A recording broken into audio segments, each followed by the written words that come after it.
Who will start first? You? Yes, yes, please.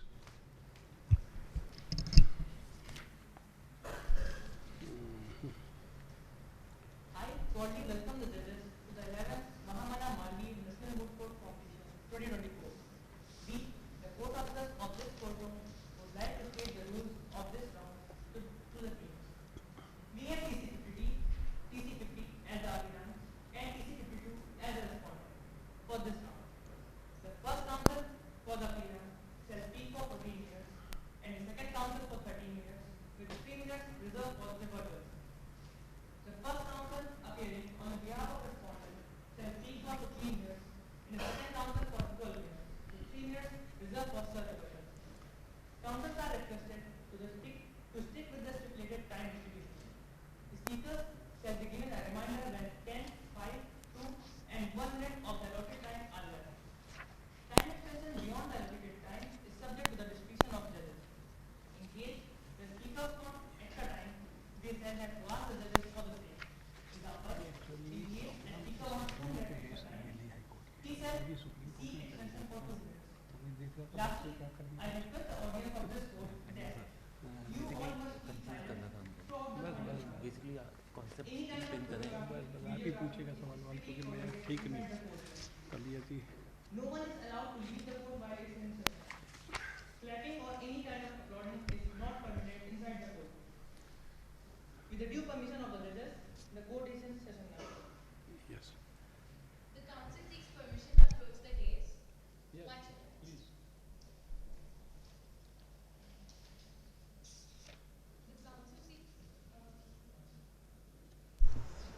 The counsel seeks permission to collectively address the bench as your lordship. Much obliged, your lordships. May it please the court, today the counsel and the co-counsel are representing the appellants in the matter of Ganges.com versus Banaras Vyapar Mahasangh, clubbed with Ganges.com versus Competition Commission of Banaras and Doormart. The counsels will be presenting 4 main issues today. The first counsel will address the first 2 issues regarding whether the conduct of Ganges violates Section 4 of the Competition Act. Secondly, whether the conduct of Ganges has violated Section 3 Clause 4 read with Section 3 Clause 1 of the Competition Act.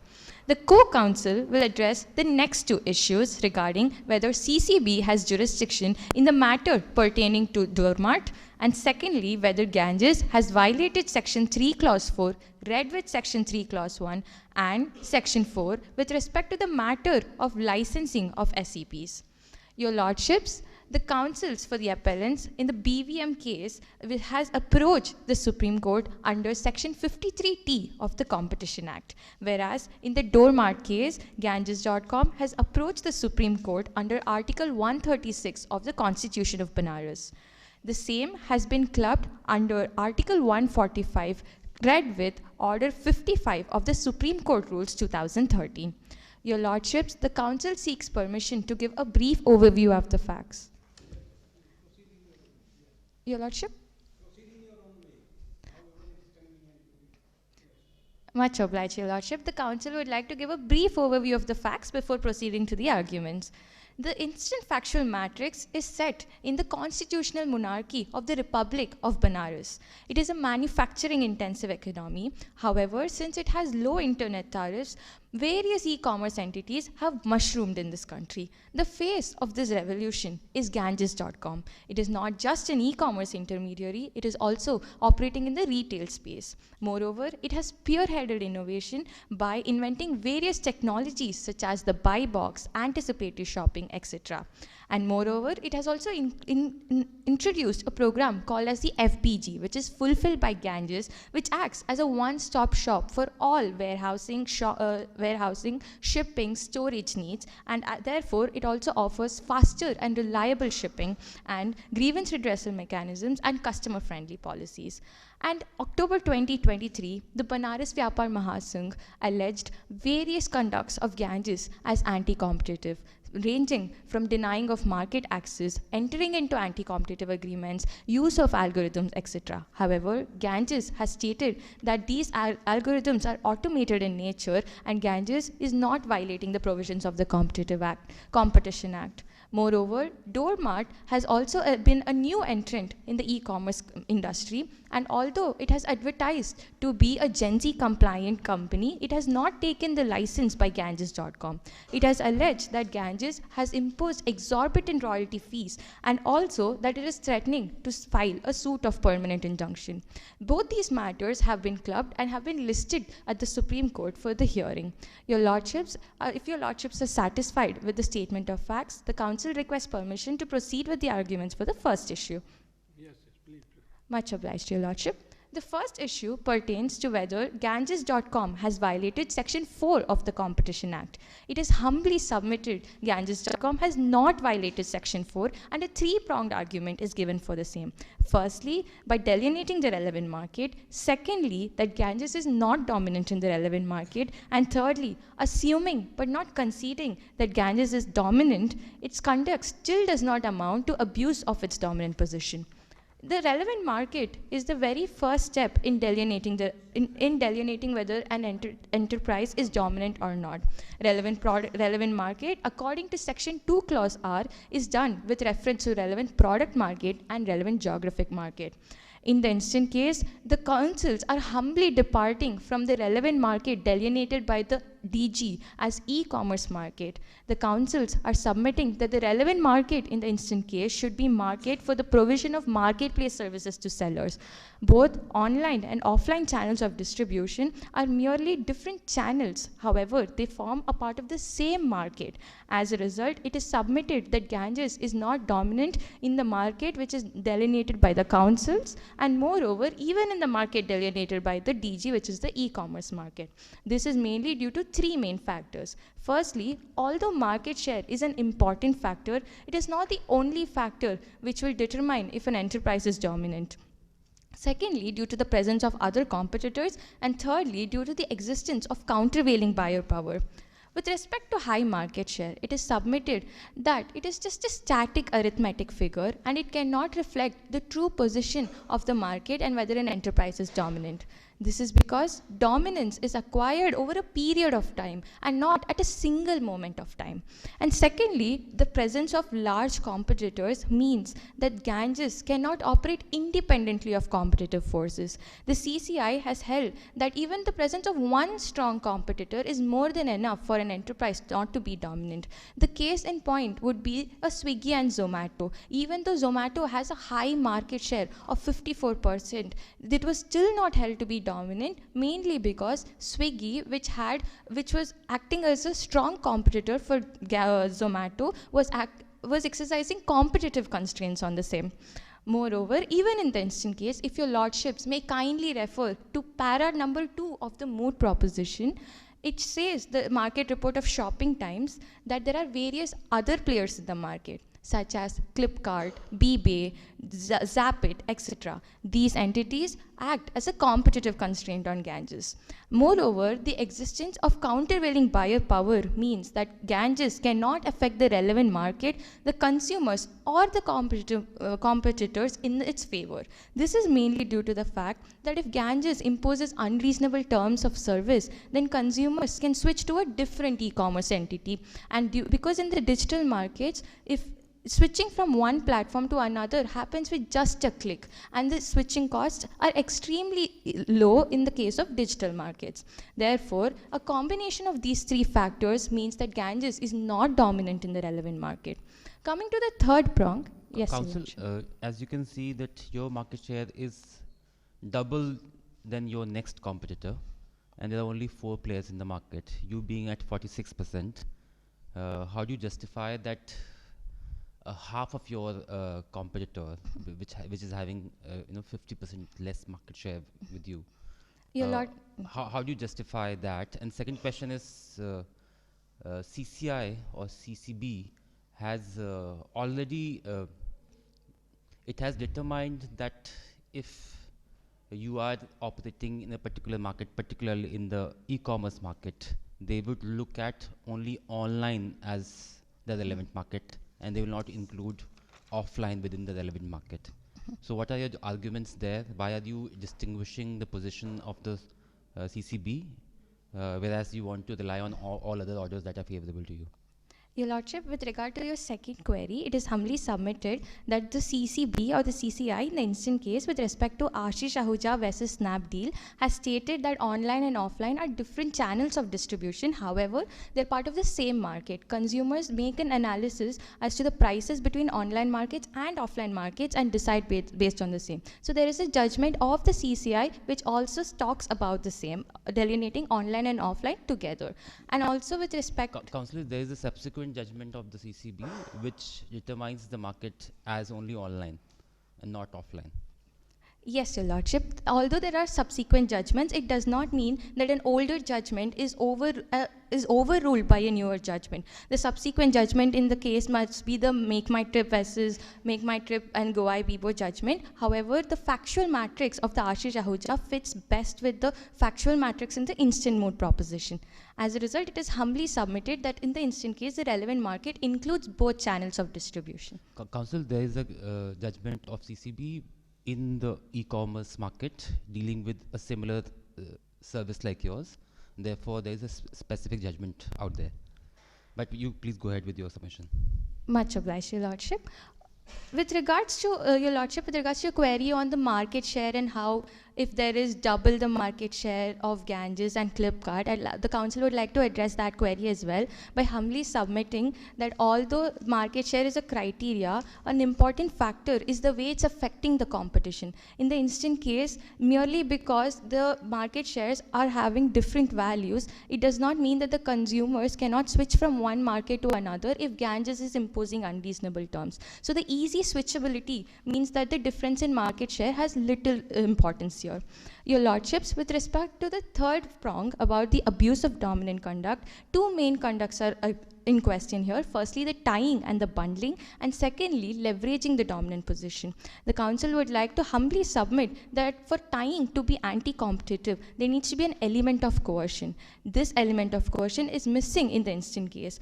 The sellers are not mandatorily needing to purchase the FBG. They can also use other modes of fulfillment centers as well. Here in the instant case, the very term preferred sellers means that there exists a class of sellers of non-preferred sellers, and therefore if your Lordships may kindly refer to page number 38 of the compendium, it talks about the WhatsApp Pay case. Even in the instant of WhatsApp Pay case, WhatsApp Pay was integrated with WhatsApp. However, it was not held to be coercive, and the Council would like to read 2-3 lines to buttress the point. It states in paragraph 96, while WhatsApp is embedded in WhatsApp Messenger app when it is downloaded by users, the consumers are at free will to use WhatsApp Pay or any other UPI-enabled digital payments app in India. Similarly, even the sellers are free-willed either to use the FBG or to use any other separate fulfillment center.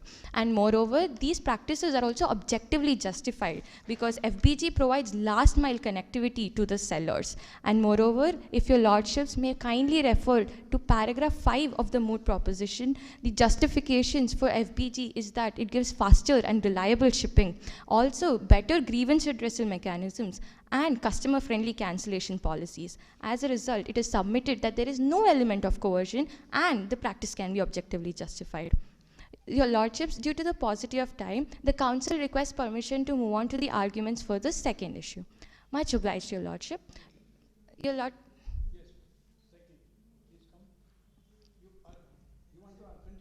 Yes, Your Lordship, the second issue pertains to whether Ganges conduct violates Section 3.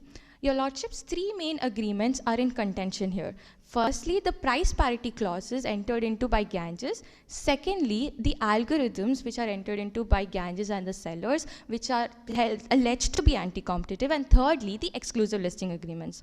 Your Lordships, it is humbly submitted that when it comes to Section 3, especially with regard to vertical agreements, a rule of reason test must be approached. However, the BVM in the instant case has stated that these activities are per se anti-competitive. However, even if the rule of reason test is is used here, it is humbly submitted that these agreements are not anti-competitive, mainly because the pro-competitive measures outweigh the anti-competitive measures. With respect to price parity, it prevents the free riding problem. With respect to algorithms, it is reducing the search costs for the consumers, and it is providing better quality products. And also, algorithms are upheld in the landmark case of Ola Uber as well as the airline cartelization case, where both these entities have used algorithms for their pricing, and it was still held to be not anti-competitive in nature. And thirdly, with regards to the exclusive listing agreements, it is humbly submitted that a mere 2 weeks of exclusive listing agreement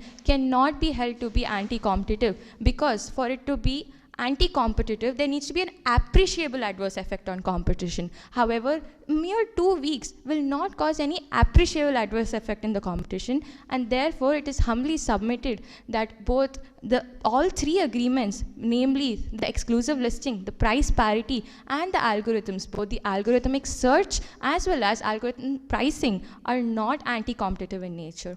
Your Lordships, in order to summarize issue 1 and 2, it is humbly submitted that firstly, Ganges is not dominant, and secondly, even if it is dominant, it is not abusing its position, because competition law only punishes the abuse of dominance, not dominance in itself.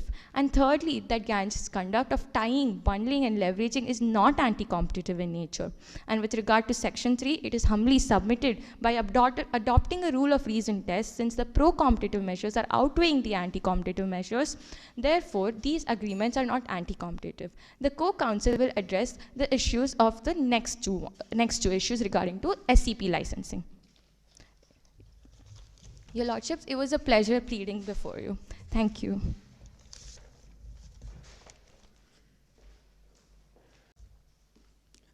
The counsel seeks permission to refer to the honorable bench as Your Lordships. Much obliged, Your Lordship. A very warm good morning to all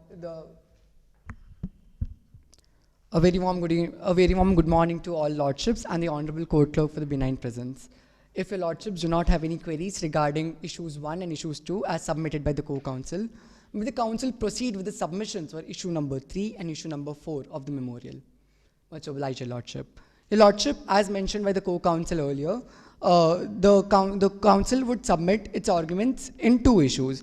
Firstly, it is submitted that in the instant matter relating to the licensing of its SCPs and the allegations which have been leveled by the respondents, the Patents Authority of 1970 would have a superior jurisdiction over that of the Competition Commission.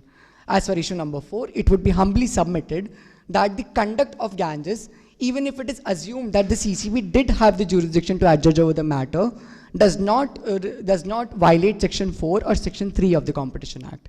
With the permission of Your Lordships, may the counsel proceed with their arguments for issue number 3. Much obliged, Your Lordship. Why do you think that Bharti Airtel does not apply on you?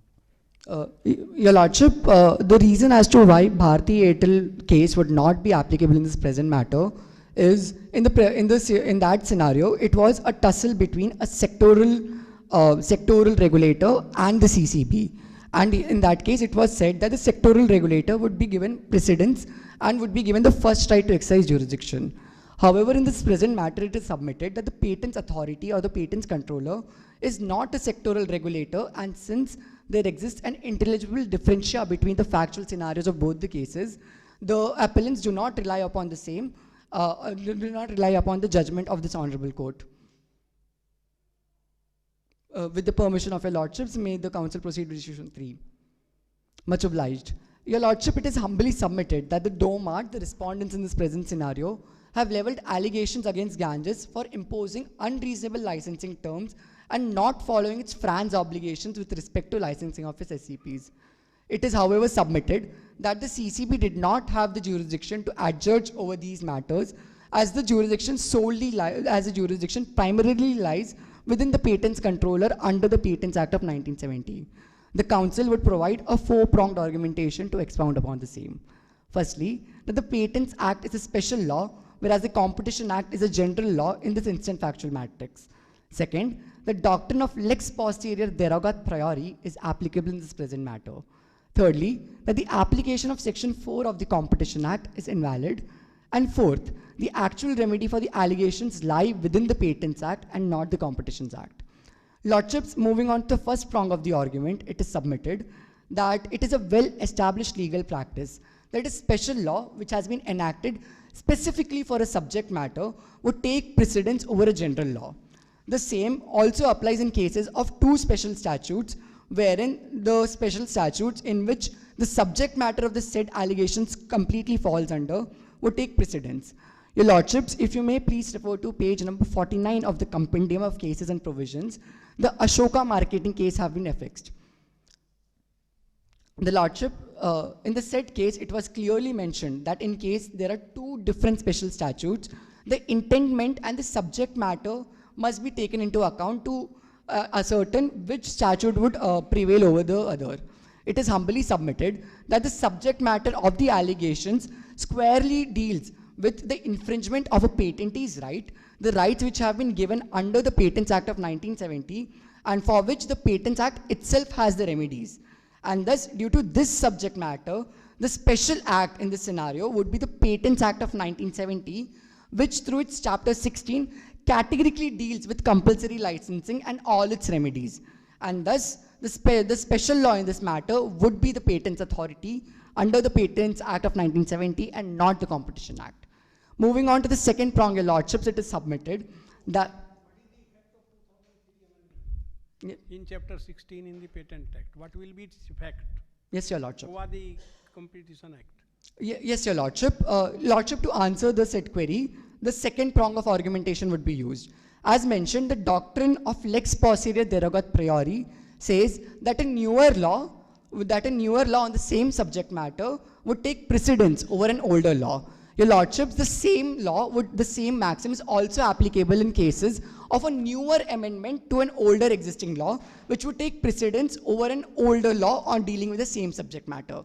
Your Lordship, the case in point would be the case of Shimla Banking versus Ram Narayan, wherein Position if the act had not been amended, Patent Act had not been amended in 2003. your Lord, How could you argue? Suppose there is no amendment of 2003 and in chapter 16 of Yes, the Your Patent Act, how would you argue?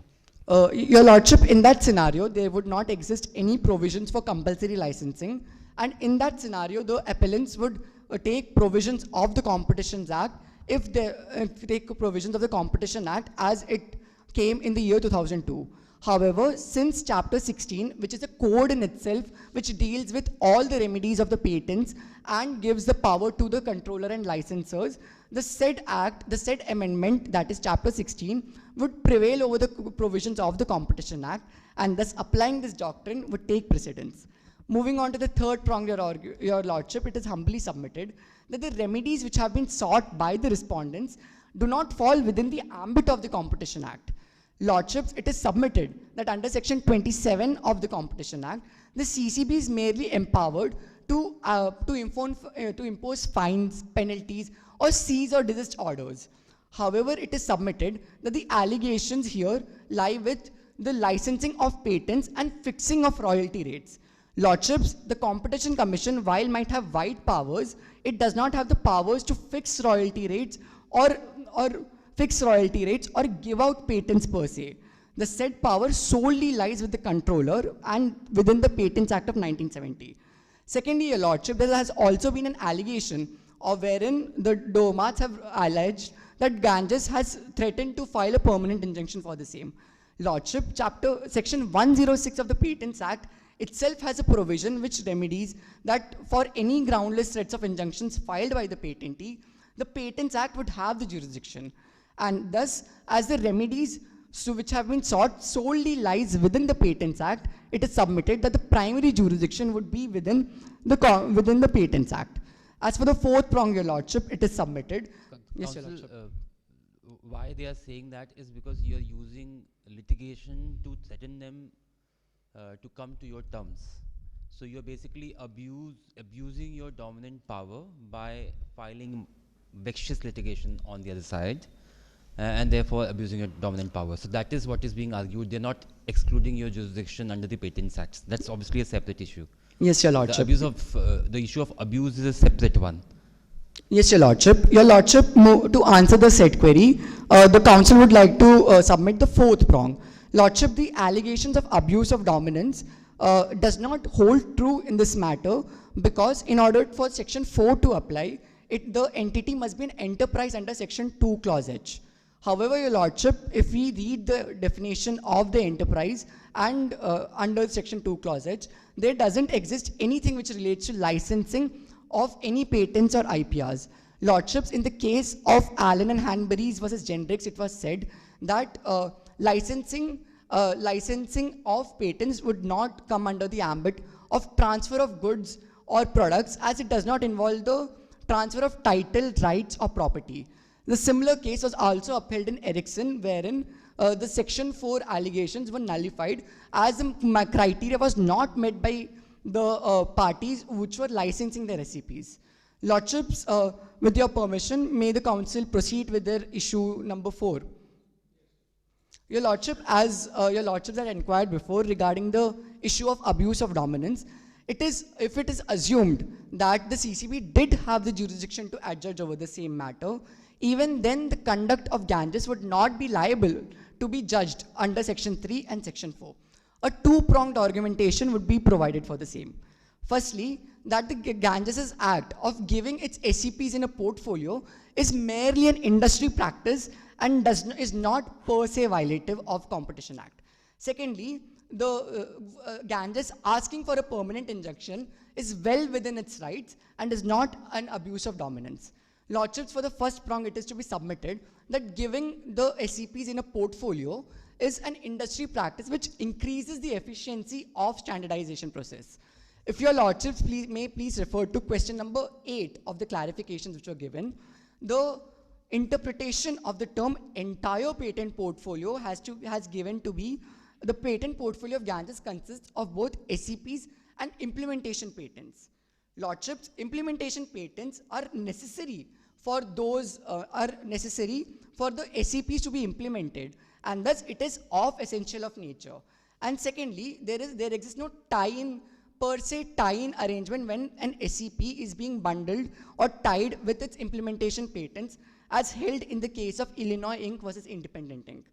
Moving to the second prong, Your Lordship, it is humbly submitted that the Ganges seeking its permanent injunction against an SEP holder is not per se abuse of dominance. Your Lordship, it was held in the case of Apple versus Motorola that for that an injunction which can be sought should not come under the ambit of the per se rule, and a rule of reason test must be applied. Secondly, Your Lordship, it is humbly submitted that even in this case, it is the right of the SEP holder to ask for an injunction from the Honorable Court in case where an infringement of their rights have happened. Lordships, in the present factual matrix, DOMAT has been using the SEPs which belong to the patentee, that is Ganges, for 2 complete years, and through negotiations have merely delayed the process of paying their royalties. This has caused in the phenomena called a patent holdout, wherein the licensee is merely trying to extend the time in which they need not pay their royalties. This makes me move on to the second prong of this argument, which is it is submitted that even if it is assumed that a seeking of an injunction by a patent holder is abusive, the said case is only abusive when the infringer is actually a willing licensee. Lordships, in the present matter, DOMAT is not a willing licensee. The willing licensee test has been used in multiple jurisdictions across India, and it was held in the case of Intel versus Ericsson that for a willing licensee, there must be 2 things which must be fulfilled. Firstly, the infringer must unconditionally offer themselves to the license agreement with the SEP holder under the France term. And second, during the time in which they have used the patents without paying the royalties, without taking the license, they must emit that sum of money as royalties to an escrow account of the SEP holders. Only when these 2 criteria are matched, the courts have upheld that a willing licensee is there. Lordships, in the present factual matrix, as said before, DOMAT has merely extended the negotiation by 2 years, and thus in the factual matrix of Intel versus Ericsson, wherein Intex was also doing the same by participating in patent holdout, the Delhi High Court had categorically mentioned that they are not a willing licensee, as A, neither they have agreed to the France term, they are merely increasing the negotiation terms and have filed a suit against the patentee in CCB or any other court. And thirdly, there has been no remittance of the royalty into an escrow account. Your Lordship, may I seek an extension of 30 seconds to submit the arguments? Much obliged, Your Lordship. Your Lordship, and thus, as Doormat is not a willing licensee, the permanent injunction which has been sought by Ganges does not amount to an abuse of dominance. And thus, to conclude, it is humbly submitted that in the instant factual matrix, wherein the subject matter relates to compulsory licensing and its remedies, it should fall primarily within the ambit of the Patents Act of 1970, as per the said prongs, and not the Competition Act. Secondly, even if it is assumed that the Competition Commission did have the jurisdiction to adjudge over the same, the said conduct of giving their portfolios, giving their SCPs in a portfolio does not mean a tie-in arrangement per se, and is actually causes pro-competitive effects as it helps in standardization. Secondly, the asking of a permanent injunction is also not justified per se, and that as, Your Lordship, 5 seconds to finish, and as Doormat is not a willing licensee in this present scenario, the said there can be no abuse of dominance by a patent holder, and it is merely exercising their rights. With the permission of Your Lordships, may the council proceed with the prayer, or may the council proceed with the prayer post the submissions made by the respondents. Post that. Yes, Your Lordship? Post that. Okay, yeah. Much obliged, Your Lordship. You will come for rebuttals as well, right? You Yes, will sir. have time for rebuttals. Yes, Your Lordship. Much obliged, Your Lordship.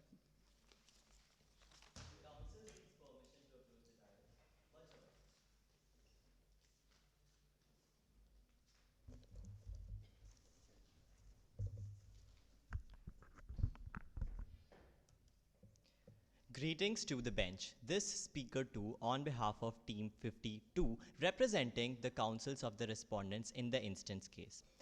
The council will be dealing with the first two issues. The council seeks permission to collectively address the bench as Your Lordships. Much obliged, Your Lordship. Your Lordship, before beginning with the issue, the council would like to explain the issues in hand. The first issue deals with the jurisdiction of CCB in the matter relating to patent and anti-competitive agreement. The second issue deals with the abuse of dominance by Ganges, and the third issue deals with the vertical restraints that have arisen due to the arrangements between Ganges and multiple parties. The council humbly submits before this honorable court that CCB does have jurisdiction when it comes to the matter of the patent. On the onset of submission, the counsels of the respondents humbly concedes to the fact that Patent Act is indeed an appropriate authority to issue the issue matter related to the patents. However, when the patent matter is attached to an anti-competitive agreement, the ambit of jurisdiction of Competition Act is wide enough to inculcate that issue in the present matter. In the present matter, the remedy that is asked by the Doormat is not what the counsels of the petitioners have asked. The counsels of the petitioners have argued that the remedy is in a Patent Act. However, on prima facie, the counsels of the respondent submit that there was the prima facie dominant position at the first place which denied the patent right. We are not asking under Competition Act the right of patentee. We are asking first to CCB to adjudicate whether Ganges is at dominant position or not, and also in the remedies in the Competition Act itself to refer it to a sectoral regulator or any other authority that may deem fit in many cases like Bharti Airtel, where the trial was referred the subsequent matter because they thought that that is the appropriate authority. But in the present case, the patent issue is attached to the anti-competitive agreement. The council seeks to rely on the Erickson case, which has been referred by the counsels of the petitioner, in which even though it was held that the Competition Act, the patent issue should be heard by the patent authority, however, the factual matrix was different in that case. That case explicitly referred to the issue of SCPs. However, in the instant case, it is SCPs along with implementation patents. And to further that, the concluding part of the Erickson also states that the remedies available for abuse of dominance under Section 27 of Competition Act and remedy under Patent Act Section 85 4 are materially different and are not mutually exclusive in nature. They both can be granted simultaneously. In the instant case, the doormat went ahead with Competition Act jurisdiction to determine that abuse was done against that party, and hence the patent right was denied, not asking competition to give me remedy of right to patentee. Furthering this argument, the counsel seeks to rely on page 59 of compendium on behalf of the respondents. The compendium is with flags right in front of your lordship. Your lordship, the compendium with flags. If the your lordship, page 59.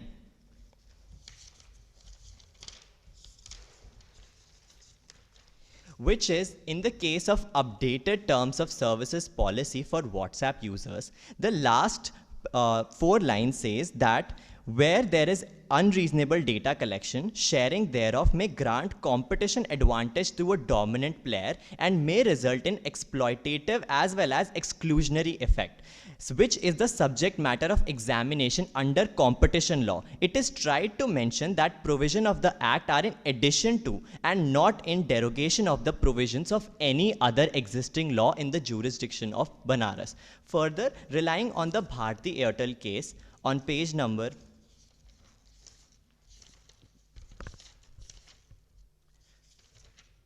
Page number 22 of the compendium, your lordship.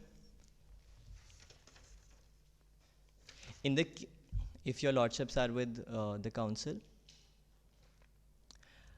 On page 22, the last 3 lines states that where statutes operate in different fields and have different purposes, it cannot be said that there is an implied repeal of one by the other.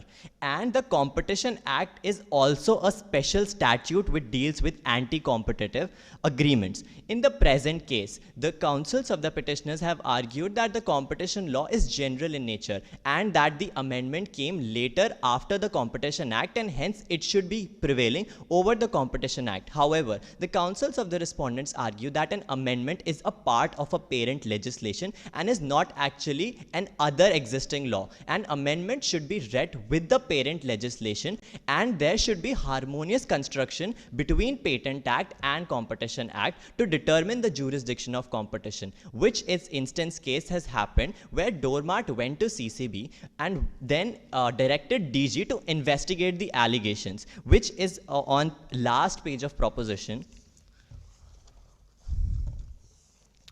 Paragraph 13, if your lordships could refer. Moot proposition.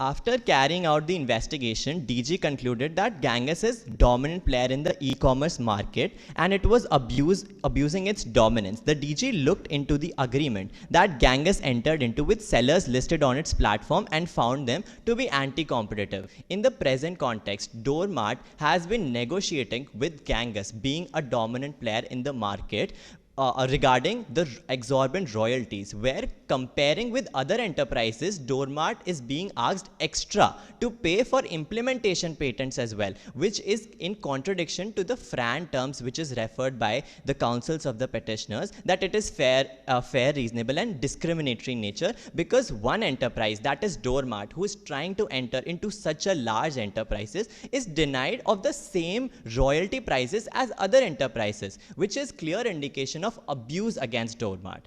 If your lordships have no preliminary queries regarding first issue, the counsel seeks to move to next issue. Now, your lordship, when the CCB was referred to the case of abuse of dominance, the DG investigated and concluded and affirmed that indeed all the allegations were proved, and thus Ganges is abusing its dominant position as per Moot proposition paragraph 13. Furthermore, it was appealed in NCLAT, High Court of Kashi. 2 simultaneous cases against Ganges were moving on of anti-competitive conduct, and after that they have come in front of this honorable court to again prove point that the allegations of all the parties, said BVM, which is a Mahasangh of retailers and supplies all across Banaras, and Doormat, an enterprise who's trying to enter, are baseless and devoid of merits. We argue that indeed Ganges is a dominant player in the relevant market on threefold arguments, which is market share of existence in the Union of Banaras. Then second, even if we say that market share is not the only criteria to determine the relevant market, the dependence and the accommodations of the consumers and size of competitors is also a relevant factor. As was rightly pointed out by your lordship, that the second next competitor to Ganges is Flipkart, which is just double of Flipkart in the present market, which clearly states that there the size of competitors is very reasonable. Interpretation of this said table is that dominant is having larger market share and the size of competitors to compete in the relevant market is very less in upcoming years. Moving on to the second limb of argument, which states the association of consumer behaviors. Your lordship, in the present case, there are preferred seller tags which has happened, which is given to the in-house brands. If you, your lordship could refer to the Moot proposition.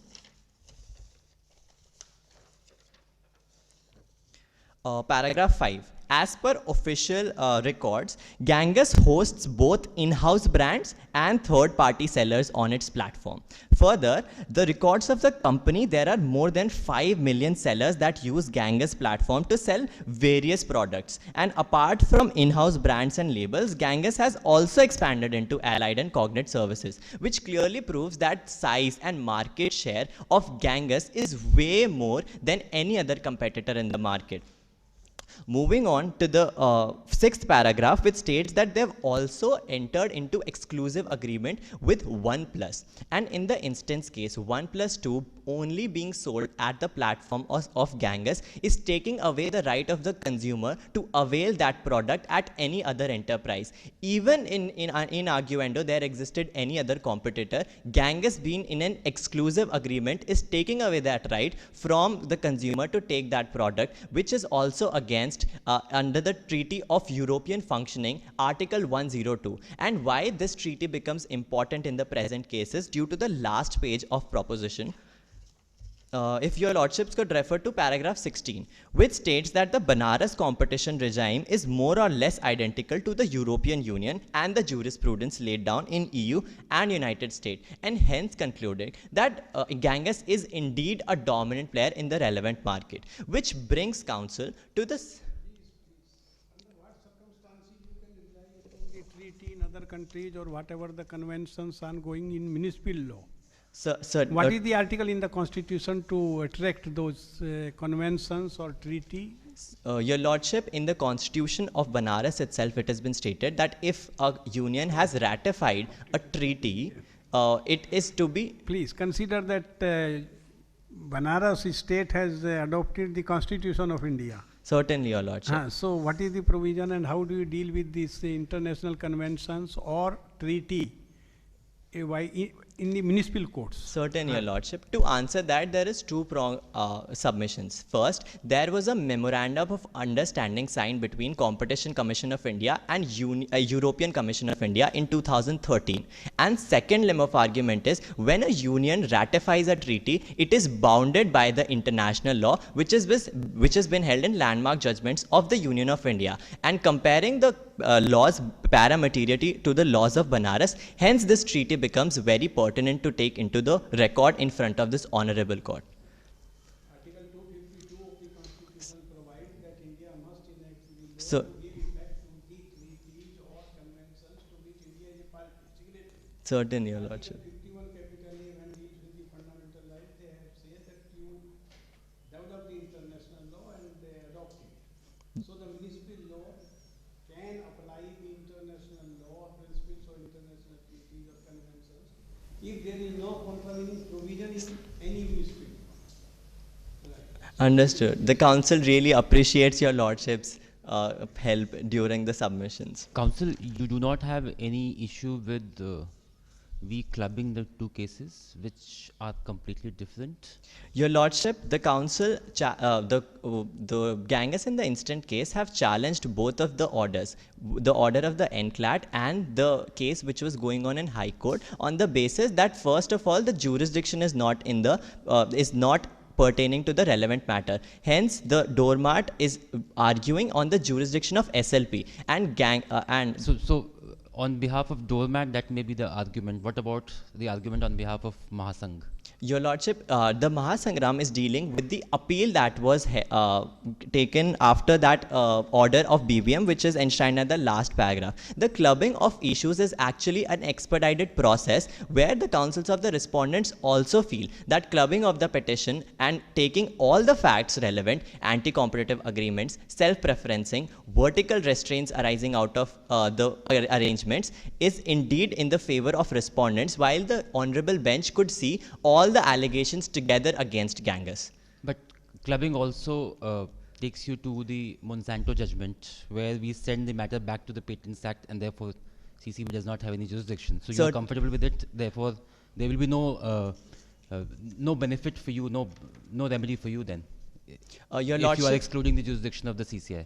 Your Lordship, to answer that, the Ericsson case is divided into three parts. First, it was heard in 2016, which was set aside by the Ericsson case of 2023, which was clubbed with Monsanto, the case of Monsanto. But the certain reference and the certain observations of 2016 Ericsson were not set aside, and they were also relevant in Ericsson case, which were the separate remedies existence in the different Patent Act and Competition Act. And even in arguendo, conceding that a clubbing of the matter would take away the right and there will be no beneficial advantage of doormat. However, BVM, being the Mahasangh existing of many retailers and suppliers throughout the Republic of Banaras, are representing a larger amount of people, and we feel that the counsels of the respondents would be better argue if the petition, especially petition and the appeal, are clubbed in front of this honorable bench.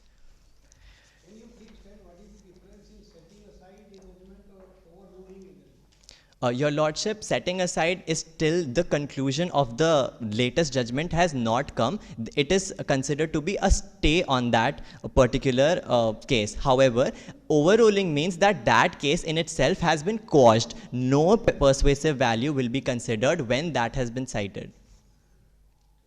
Due to paucity of time, the counsel seeks permission to move to the last limb of argument, which is 30 seconds, please.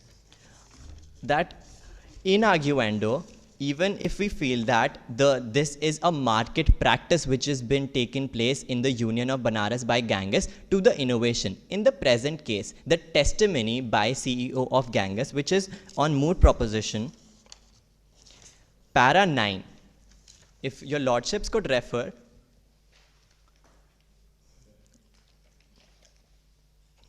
to the third paragraph, which states, after 9th paragraph, which states, no, Ganges has not conducted any explicit algorithmic auditing to identify inclination for the self-preferencing. Our company policy prohibits use of internal seller data, and further, I cannot take, the counsel seeks permission to extension of 1 minute to conclude the arguments.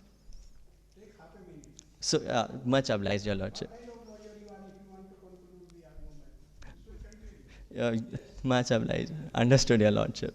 Conclude is not a minute. Continuing with the submission, the testimony also stated that I cannot take responsibility on behalf of artificial intelligence system, something that even we at Ganges do not completely understand. So what Ganges is implying is that we will use artificial intelligence for our benefit, but we will not take accountability if it is leveraging over the other enterprises or being used as a dominant player, or anti-competitive practices, escaping the liability from this honorable court stating that AI is something we don't understand. And hence the counsel submits that indeed the jurisdiction of this honorable court, considering the jurisdiction of Competition Act, is relevant when dealing with the patent issue, and secondly, there is existence of dominance by Ganges in the present case. It was pleasure arguing before this honorable bench.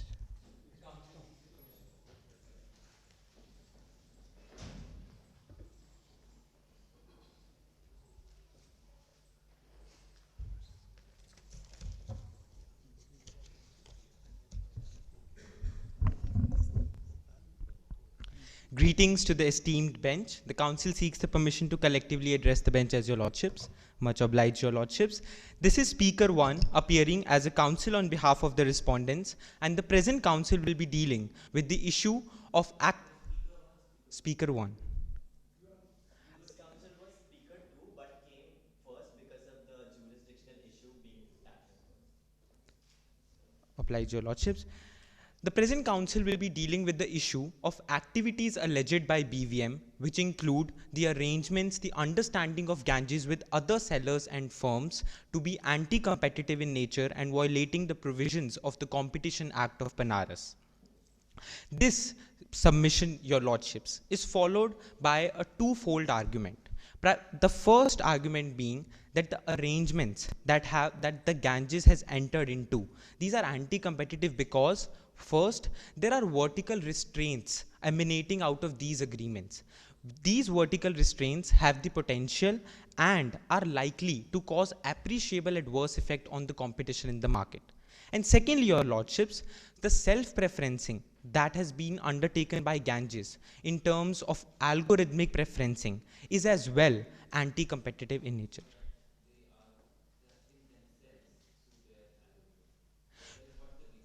Your lordships, to start with, it is the Moot prop on page number 3 in para 7, wherein the allegations that have been found by the news agency state that there has been special treatment that is being given to these preferred sellers who have availed the services of Ganges. Your lordships?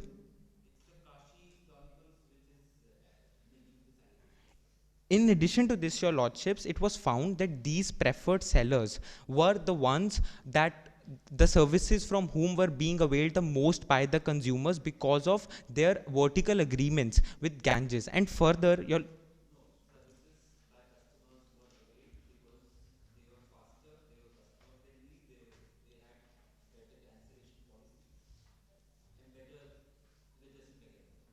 indeed, your lordships.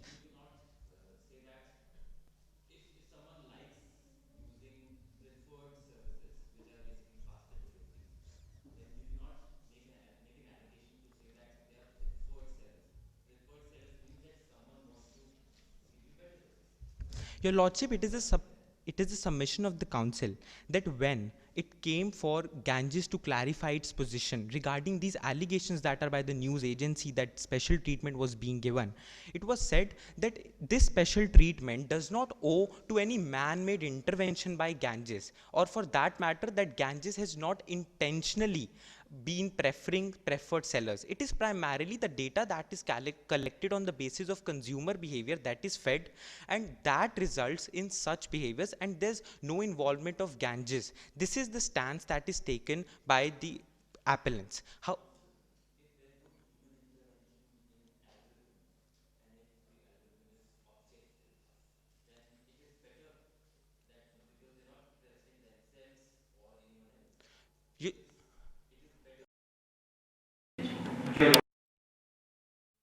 Answer this in a twofold argument that first, if it is assumed that first of all, this statement has been given by the CEO, Ms. Aishwarya Subramaniam, and in addition to it, no transparent, objective, clear reply or in terms of a transparent proof has been provided regarding the same. In arguendo, your lordships, if it is assumed that whatever has been stated by Ganges is entirely true and in fact transparent for that matter, to answer this as well, the council would like your lordships to avert to page 10 of the Moot proposition, wherein it has been cited at citation number 67, the case of XYZ and others versus Alphabet Incorporation. The council would take 30 seconds to avert to the facts of these cases because they certainly fall in line with the case at hand. Your lordships, when Google was using Google Pay and its own OS and OS tools in the Android devices. When CCB ruled over this, it was held that being the regulator who is supposed to look into no restraint of trade and anti-competitive practices, CCI would first look into the anti-competitive effects and then the intention or how the anti-competitive effects occurred. And that is why the council submitted that if in arguendo it is assumed that everything Ganges said was true, the anti-competitive effects still emanate out of these agreements, and these effects outweigh the pro-competitive benefits, if there are any, which the council would be proving with the help of the Google case, as well as with the determinants that are laid down in section 19 subsection 3. Beginning with the holding in the case of Google, the Honorable Commission went on to say that at the end of the day, this data collected was helped Google to leverage its position in the market. At the end of the day, the effect was that market was foreclosed for the other competitors. So irrespective of the fact that what went into collection of that data, what went into effects of that data, the commission went on to observe that first there should have been a clear, a transparent policy on the data collected, on the use of such data, potential sharing of such data. This data should not have been leveraged by Google to its competitive advantage. In order to submit on this, the council submits that these algorithms, as your lordships rightly stated, these algorithms should have avoided preferencing in the sense that they should have been transparent, because such criteria needs to be disclosed, needs to be applied in a transparent manner. Mere listing on the platform is not sufficient for other third-party sellers who want to be on Ganges. In addition to this, what the CEO has done, they have went ahead to say, which is mentioned on page 4, last para, 5th line, that I at Ganges do not understand AI in order to provide a transparent reply to this. Your lordship, the council believes that the issue regarding self-preferencing has been dealt with, and the council seeks the permission to move ahead proving that AAEC has been caused in this case. Much obliged, your lordships. Your lordships, it is right that the commission would follow rule of reason standard to determine AAEC. Your lordship, this rule of reason standard is transparent in the Competition Act. If the market determinants are referred to, section 19, subsection 3, subclauses A, B, C define negative determinants, while subclauses D, E, F provide the pro-competitive benefits that could arise. It is the humble submission of the council on behalf of the respondents that we have approached this honorable court to adjudicate that these negative determinants outweigh the pro-competitive benefits, if there are any. The council would like to prove this with the addition of facts and legal precedents. First, referring to the primary legal precedent which falls in line with the present case is the case of Shamsher Kataria versus Honda Seal. And that is why the council would humbly request your lordships to avert to the compendium that is submitted by the respondent, which is flagged, and the case has been flagged as 15 on page 53. The council would take 30 seconds to particularly refer to the case, because in this case, your lordships, the automobile companies like Honda, Skoda, they went on to say that we will be the only ones providing spare parts, and in the country spare parts cannot be obtained by any other internal or outside repairer manufacturer. When this case went on to the Honorable Commission, the Honorable Commission held that when these automobile companies have committed these practices of being the only original equipment manufacturers, your lordships, on page 53, which is flagged as 15, para 20.6.42, sub para 1, second last line says that these agreements would be exclusive supply and distribution agreements, agreements which are vertical agreements in section 3, subclause 4, subclause B, subclause C, subclause D.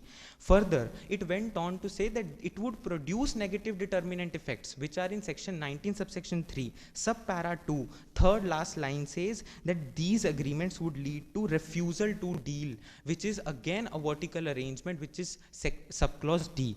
Further, if your lordships could turn the page, on page 54, para 20.5.66, sixth line, that these activities would lead to creation of barriers for other players to enter the market, which, your lordships, is the primary negative determinant subclause A in section 19 subsection 3.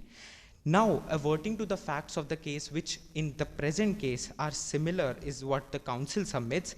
The council humbly requests your lordships to refer to para 7, line 2, that these in-house brands were preferred sellers. Even if that is in arguendo, if it is stated that these were mere allegations, the council would like further to avert to para 6, wherein it has been stated that a listing agreement has been signed by 1+2 and Ganges. Your lordship, the council concedes that this listing agreement was only for 2 weeks, but for 2 weeks a smartphone OnePlus 9 II was not to be sold on any other platform than Ganges.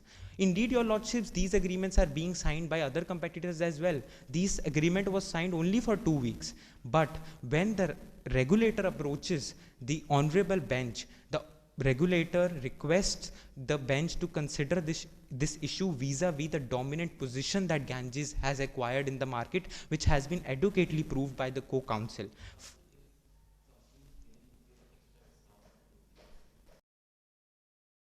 Exclude the intermediary commission that are being paid by customers if it is available to the customer.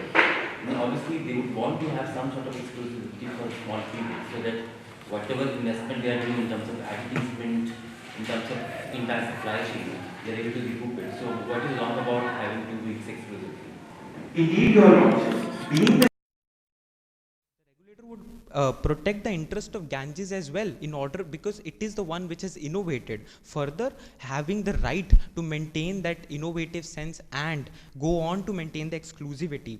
It is the humble submission of the respondents that the exclusivity that they have tried to maintain, which they have a right to, that was not the least restrictive sense as is required by the Competition Act, as was said in the case of Shamsher Kataria, which is on page 9 of the memorandum submitted, cited as 66th case. Your lordships, this is what the council submits, that Ganges has all the right to enter into agreements which would bring. The council seeks 1.5 minutes to wrap up this issue. Much obliged, your lordship.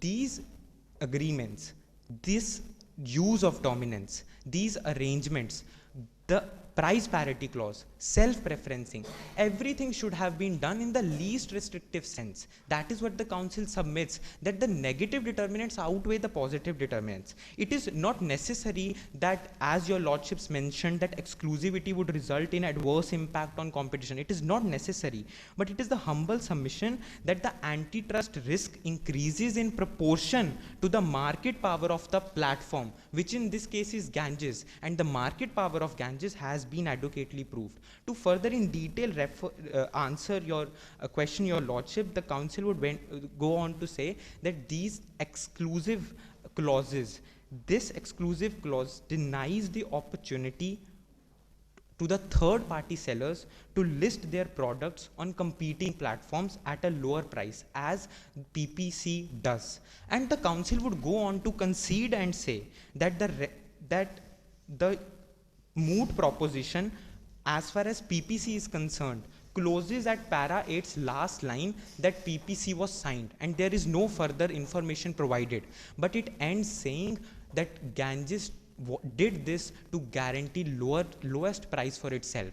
And your lordship, after this there has been no evidence provided on the market trend, but I request the honorable bench to let the council posit a market trend which has happened before in the competitive landscape of Banaras. Your lordship, the council seeks just 30 seconds to wrap it up.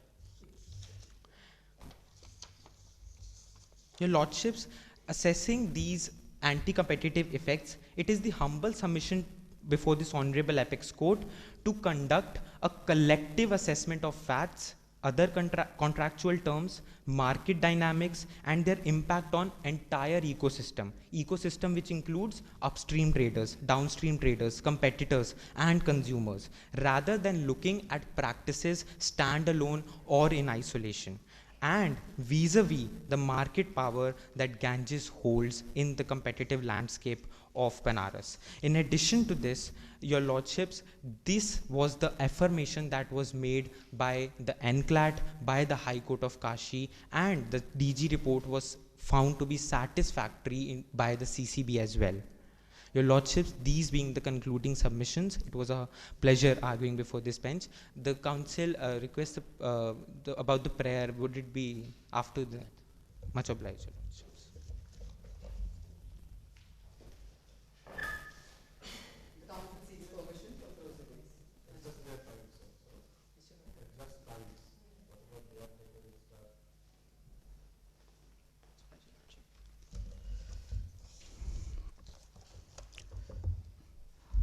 A very warm good afternoon to the lordships again. The council would be providing a rebuttal and issue-wise issue rebuttal for the speech made by the respondents. Firstly, your lordship, it is submitted by the respondents that the Patents Authority would not have the jurisdiction over the present matter, and the said allegations would lie completely under the Competition Act. However, lordship, there exists a lot of inconsistency between the argumentations made by the respondents.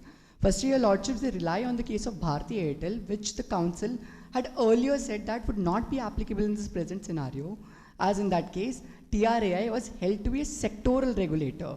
Meanwhile, the Patents Authority does not fall under the ambit of a sectoral regulator, and the facts and the scenarios does not align, and thus the reliance on the same could not be relied upon by the respondents. Secondly, your lordship, it was also submitted that an amendment is not a law in itself and is a part of the Parents Act. And thus the submission made by the council regarding that a newer law would override the older law falls apart. However, lordship, the Supreme Court in the very judgment of Ram Narayan vs. Shimla Banking and Industrial Company had categorically upheld that had given precedence to the Banking Companies Amendment Act of 1952 over the Displaced Person Debts Adjustment Act of 1951. This shows that the jurisprudence set is that the amendment is also considered to be a law in itself, and the respondents have gone against the settled position of the Supreme Court. The lordships, the respondents had... Council, even Competition Commission Act has also been amended. It means that Competition Commission Act of 2023 would again prevail over the Patents Act of 2003.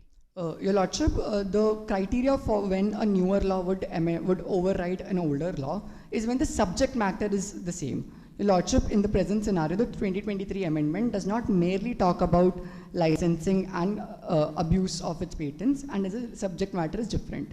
Lordships, also the use of section 21 and section 62 by the respondents does not sustain in the light of Erickson case, which in para 61 of the judgment clearly mentions that these three provisions would not be applicable when the legislative intent is clear that the patents right would have an overriding effect. Lordships, moving on to the second issue, it is submitted that in paragraph number 10 of the Moot proposition, it has been submitted that the respondents claim that Ganges have per se abused its dominant position through its self-preferencing and algorithms. However, the correspondents come here and provide a rule of reason and do not mention anything about the per se rule. Lastly, lordship, it is also submitted that with respect to the DOMAT issue, there existed no contentions from the side of respondents whether the permanent injunction sought by the appellant is anti-competitive or not. And thus, your lordship, the council would submit their rebuttals and would seek to recite the prayers. We know the prayers. Just one question: are you going to include yourself that this bench should divide the two cases which they have joined together? No, your lordship. Argue that? No, your lordship. The appellants would not argue the same, as under Article 145, the Supreme Court does have the power to club its matters when it's read with Order 55 of the Supreme Court rules. We do have the power, but problem is that because of the Patent Act issue, you are also excluding the rights that they may have under the case of Vyapar Mahasangh, which is a separate issue. That is not a patent issue. Yes, your lordship. Yeah, so if you agree that it is a separate issue, then we can divide and we can order an investigation just for the Mahasangh order. Your lordship, it is submitted that the case must go on as clubbed. However, the Supreme Court must decide upon the jurisdiction, whether the Patents Authority would have the jurisdiction or the CCB, and must not delve into the merits of the same case, as the said could also be done by the relevant statutory authorities. Much obliged, Your Lordships.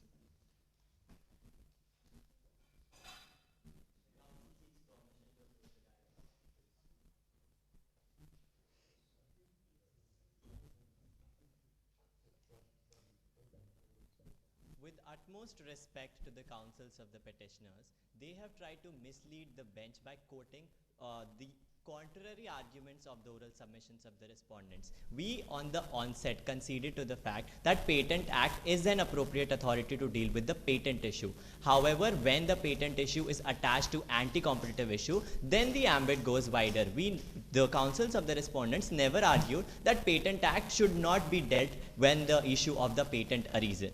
And the reliance on the Bharti Airtel case, as the rebuttal has been referred, is that Bharti Airtel case stated that competition law is also a special statute law, and there should be a harmonious construction when it comes to the jurisdiction issue, as it has been held in many landmark judgments. Coming to the second rebuttal, which states that the amendment of law should override the existing law, and the counsels of the respondents have tried to contrary the landmark judgments of this apex court. The counsels of the respondents never went ahead and said that the amendment should not be valid in front of this honorable court. We said the amendment is also part of a parent legislation and should not be read as a separate law. In the instance case, as rightly pointed out by your lordship, that the Competition Act amendment came later after the Patent Act, and the counsels of the petitioners have stating that the subject matter is different, and therefore that amendment should not amount to prevailing over the overriding effect, but the Patent Act's amendment should. The counsels have decided on their own the criteria, which is actually the power of Supreme Court to decide that the subject matter was different or not. Moving on to the third rebuttal, which stated that the intent of Patent Act would have the prevalence over the Competition Act, is devoid of merits, as the intent of the Patent Act is to protect the rights of the patentee or licensor, but the intent of the Competition Act is to look at the larger picture and protect the rights of a seller, enterprise, and consumers, which has the power to refer it to the sectoral regulator, let's say the controller of the Patent Act, if DG report investigation is not affirmed, or if CCB feels. And since the enactment of the Competition Act, CCB has dealt with many numerous cases with reference of Patent Act authorities, the IT Act authorities, which clearly state that CCB understand how jurisdiction works. Moving on to the last rebuttal, which stated that we do not argue that how permanent injunction is anti-competitive in nature. The counsels of the respondents on face of it concedes to the fact that injunction is a right of a party when there is abuse of patent. However, in the present case, open availability of patent, as in the Moot proposition it has been cited, there were many enterprising prices that were trying to enter into the market. However, Ganges went ahead, negotiated for 2 years with Doormart and forced Doormart to buy their implementation patents, and also at a very larger price. They waited for 2 years and then threatened this injunction on Doormart. If they wanted to exhale the right, they would have affirmed the injunction at the first instance they got the information. However, they wanted to leverage this position and abuse its position against Doormart, that you have to buy my patent at extra price because I am the only licensor in Union of Banaras. With humble submission, it was pleasure. Should the council proceed with the prayer?